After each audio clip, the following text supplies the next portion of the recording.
Hello બાળ મિત્રો, કેમ છો? મજામાં ને? આજે આપણે એક સરસ મજાની બાળ વાર્તા સાંભળીએ. તેનું નામ છે આનંદી કાગડો. એક હતો કાગડો. કાગડો સ્વભાવે મોજીલો અને આનંદી. એને તો દરેક વાતમાં મજા આવે. એકવાર કોઈ કારણસર રાજા કાગડા પર ગુસ્સે થઈ ગયા. રાજાએ પોતાના માણસોને બોલાવી કહ્યું, જાઓ, આ કાગડાને ગામના કૂવાના કાંઠે ગારો છે તેમાં ફેંકી આવો. કાગડાને રાજાજીના હુકમ પ્રમાણે ગારામાં ફેંકી દેવામાં આવ્યો.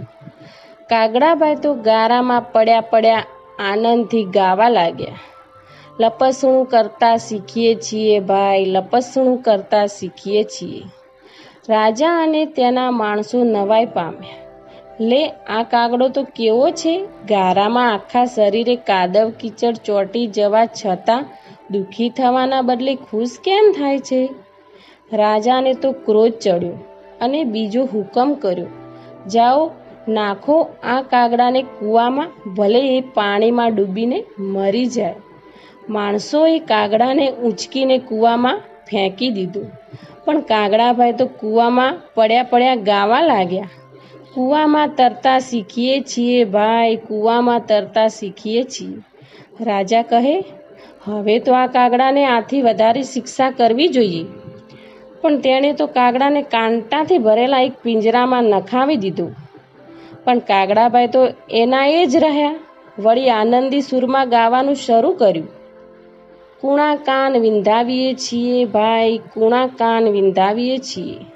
રાજા કહે, આ કાગડો તો ભાઈ ભારે જબરો છે. ગમે તે દુઃખમાં એને નાખો પણ તેને કોઈ દુઃખ થતું જ નથી.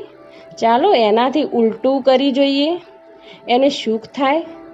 એવા ઠેકાણે નાખીએ એટલે એ કદાચ દુઃખી થઈ જાય. પછી કાગડાભાઈને આંબાની ડાળે કોયલ ટહુકા કરતી હતી. તેની બાજુમાં પાંજરે પૂરી મૂક્યા. કાગડાભાઈને તો પણ સવળું પડ્યું. ખુશ થઈને ગાવા લાગ્યા, કોયલના ટહુકા સાંભળીએ છીએ ભાઈ, કોયલના ટહુકા સાંભળીએ છીએ. પછી તો રાજાએ તેને ખીર ખવડાવી જોઈ. કાગડો તો ગાય કે મીઠી ખીર ખાઈએ છીએ ભાઈ, મીઠી ખીર ખાઈએ છીએ. રાજાજીએ કાગડાને દુઃખી કરવા ઘણી કોશિશ કરી, પણ દુઃખી થાય તે બીજા. છેવટે થાકીને રાજાએ હુકમ કર્યો, આ કાગડું કોઈ રીતે દુઃખી થાય તેમ લાગતું નથી. જાઓ, તેને છાપરા પર ફેંકી દો. છાપરા પર બેઠા કાગડાએ તો ગાયું કે, હવે અમે આઝાદ છીએ ભાઈ, હવે અમે આઝાદ છીએ. અને કાગડો તો આનંદ કરતો ઉડીને પોતાના માળામાં પેસી ગયો.